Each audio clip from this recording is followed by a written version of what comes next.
Good morning. Actually, 1 minute from afternoon. Today is Monday, April 6th, 2020. We are now going on our 6th day of distance learning.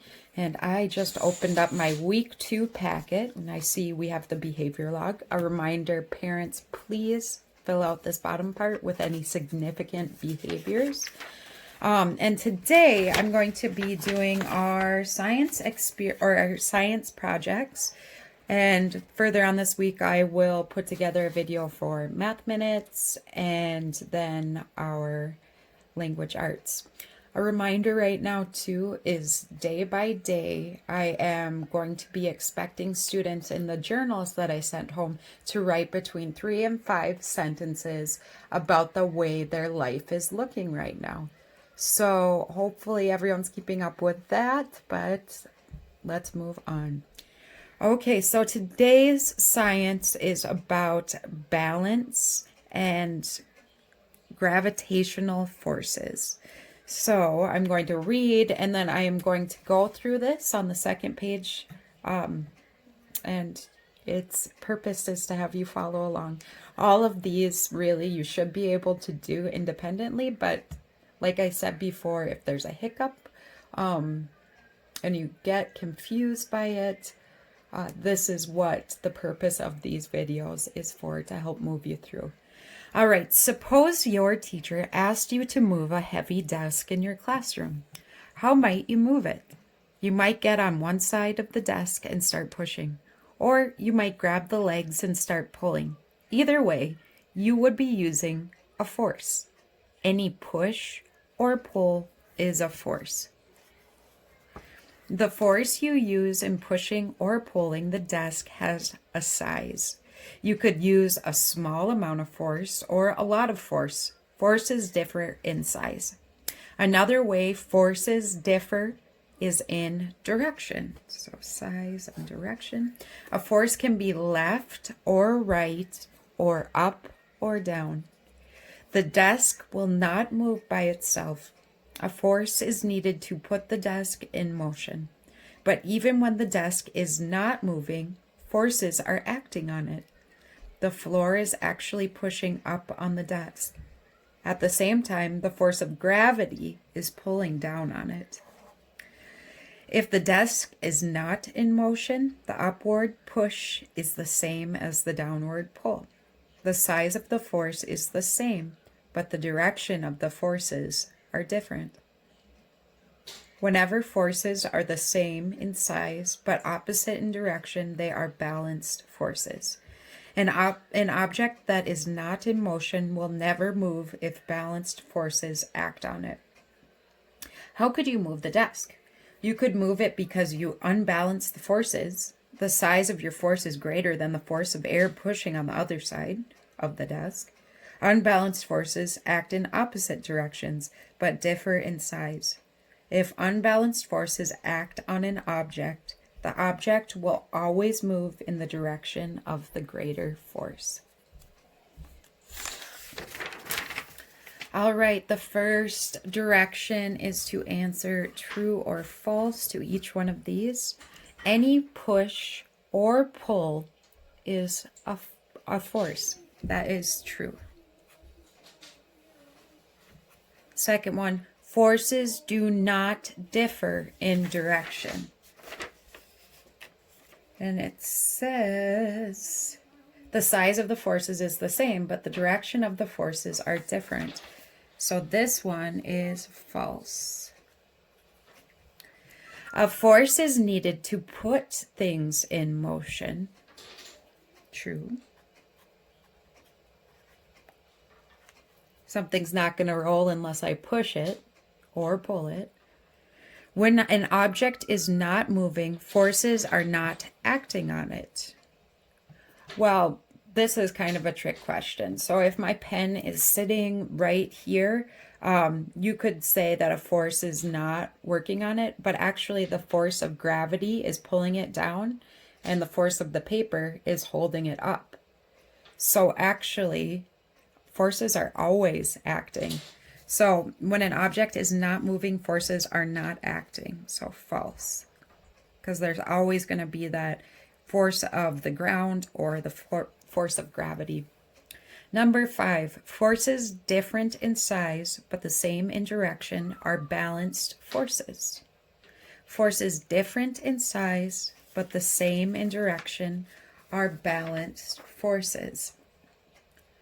So this says whenever forces are the same size but opposite in direction, they are balanced forces.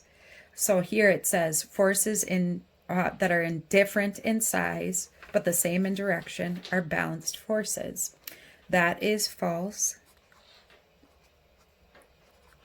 So think about balanced forces being, say, my hands. Each one in my arm is exactly the same strength, okay? And it is coming together. It's coming together. Meets in the middle. I am pushing as hard as I can with this hand as I am with this hand. And we're coming to the middle. We're pushing against each other. So we're going in opposite directions, but we are the same amount of force. That means we are a balanced force. So if over here I had a lot of force coming in and this one was just a weak little guy, so I had a lot of force coming in this one direction and then a little tiny force going like this, that would blow it out of the water. All right, number 6, unbalanced forces act in opposite directions but differ in size. So unbalanced forces act in opposite directions but differ in size. I would say that is true. Unbalanced forces act in opposite directions but differ in size. That's true. All right, going down here, so answer. Oh my goodness gracious. Answer the questions, I believe it is. Why, number 1, why does a heavy desk not move by itself? I would say because we need force.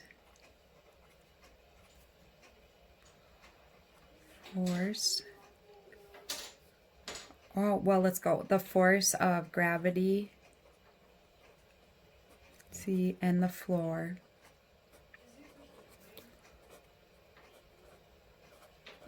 Hold it still.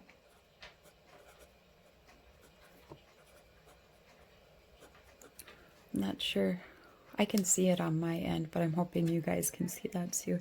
Okay, number 2, when a heavy desk is not moving, what kind of forces are acting on it? Oh, so gravity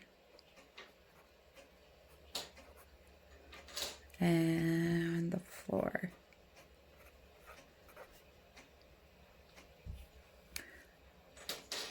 Let's say that. And you know what? I might cross this out and it says, why does a heavy desk not move by itself? A heavy desk does not move by itself because it needs a force to push it in a direction.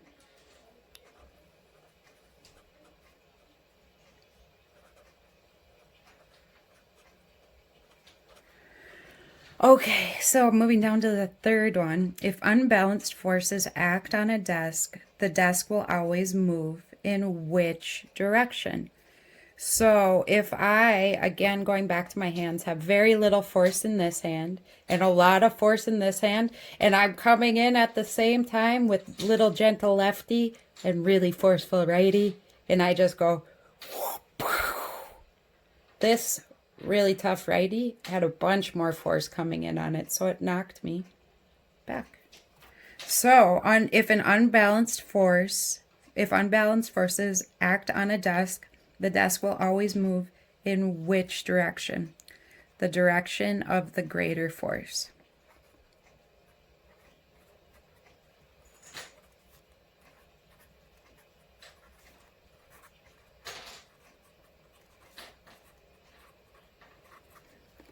All right, moving down to the bottom, we're going to answer A, B, or C for each one of these 3 questions.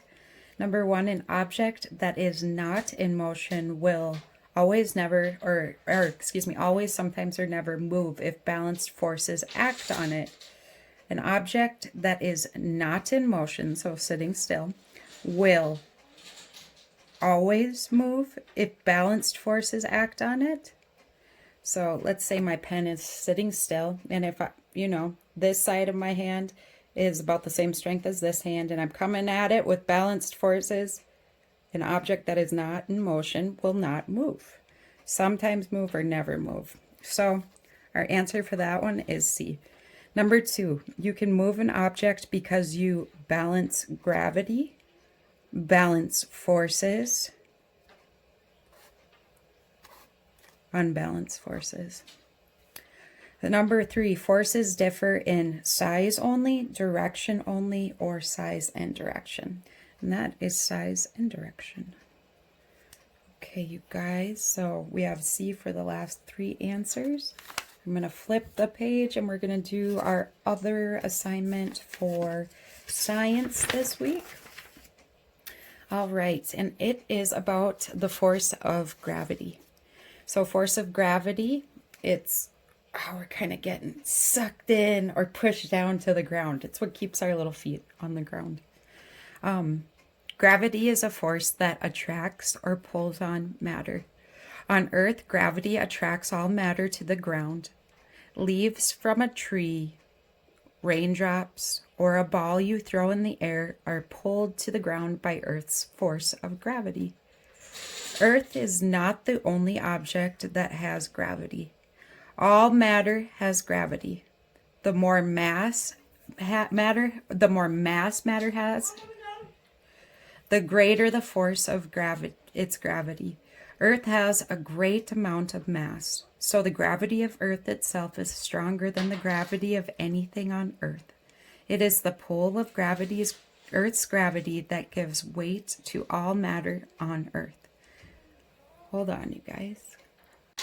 Okay, so I'm going to start on the second paragraph, but gravity is not the only object that has, Earth is not the only object that has gravity. All matter has gravity. The more mass matter has, the greater the force of its gravity. Earth has a great amount of mass, so the gravity of Earth itself is stronger than the gravity of anything on Earth. It is the pull of Earth's gravity that gives weight to all matter on Earth. How much you weigh is the amount of pull on the mass of your body. The moon has gravity. Since the moon has less mass than Earth, it has less gravity. The moon's gravity is about 1/6 as strong as Earth's. Why doesn't the motion of the moon make the moon fly off into space? The greater force of Earth's gravity pulls the moon. So instead of flying off into space or being pulled to Earth, the moon keeps moving in a circle around the Earth. All the other planets have gravity too. So does the sun. Since the sun's gravity is the strongest, it pulls on all the planets. The planets keep moving in a circle around the sun. The same force of gravity makes dead leaves fall to the ground and keeps the moon moving in a circle around Earth. Alrighty, you guys, so we are going to get back into this. This is your second science for this week. All right, so fill in the missing word. Number 1, gravity is a force that blank matter, that repels or attracts. So attracts.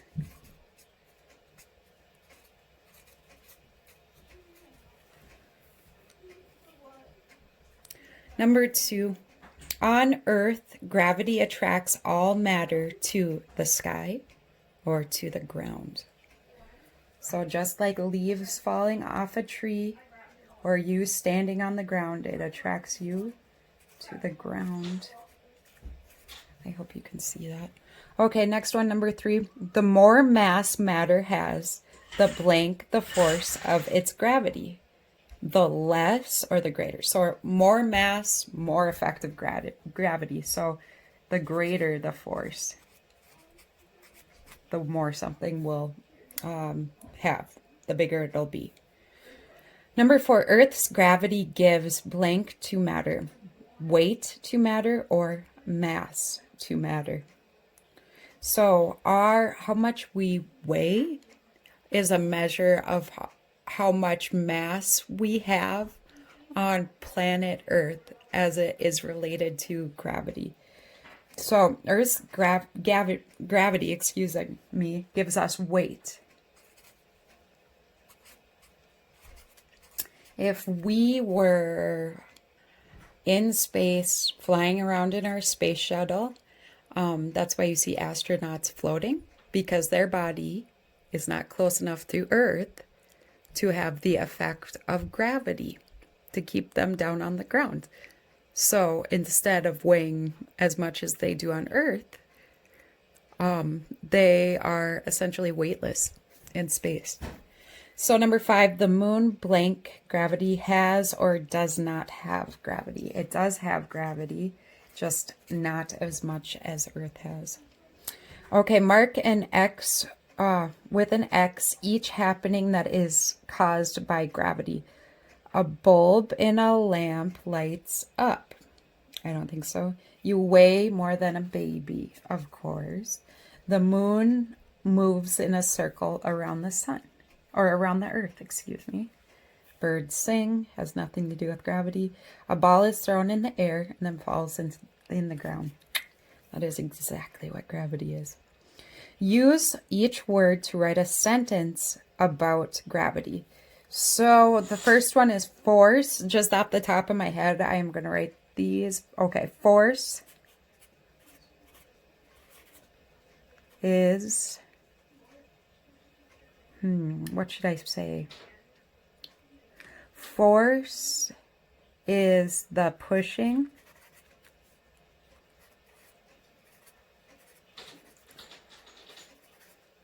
pulling of mass. Number 2. Oh goodness, you can't see all the way over there. Sorry. Trying to balance this on top of a book and it's not really. So it's force is the pushing or pulling of mass. Weight is, I'm going to say, the measurement of mass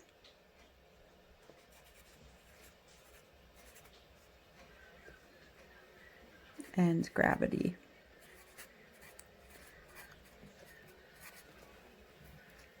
So weight is the measurement of mass and gravity. And then planets, what the heck am I supposed to put for planets now? I'm going to put big masses. Masses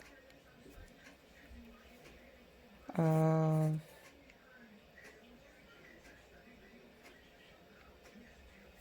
big masses of, I don't know,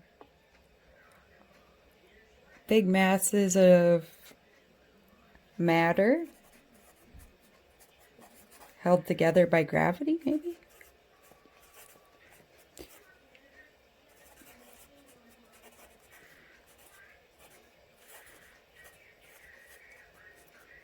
Can you see that? Okay, that's a little bit better.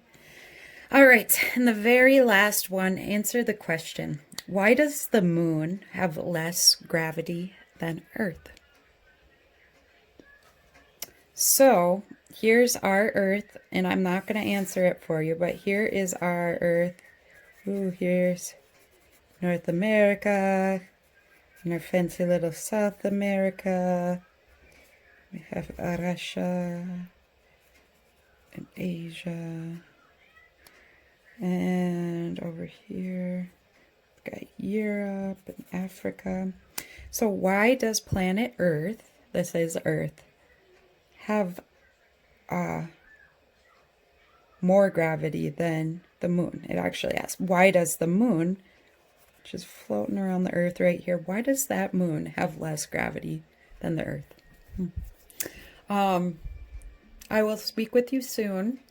Answer that independently. Have a great day.